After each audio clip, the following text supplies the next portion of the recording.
Ini masalah nak jadi Perdana Menteri ni rasa aku masalah ke-35.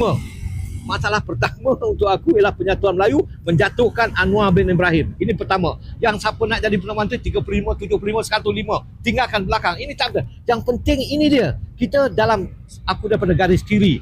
Orang garis kiri melihat siapa musuh utama. Apa agenda utama. Untuk aku, agenda utama ialah menjatuhkan Anwar bin Ibrahim. Kedua adalah penyatuan Melayu. Melalui penyatuan Melayu ini, melalui United Front ni, kita bersama-sama semua, parti PAS ke, Bersatu ke, Pejuang ke, NGO ke, NGI ke, semuanya menggemblengkan tenggara untuk menjatuhkan Anwar bin Ibrahim. Jadi itu tak masalah. Jadi siapa nak jadi Perdana Menteri ni, untuk aku inilah.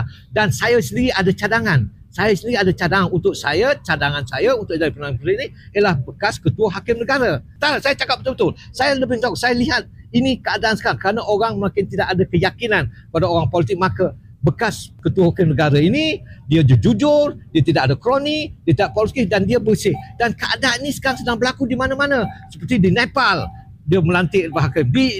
Juga di Bangladesh juga itu. Dan juga di Sri Lanka. Semuanya mengalih pada orang yang jujur, tidak orang politikus kerana keadaan geopolitik yang tak berubah. Itu pandangan aku.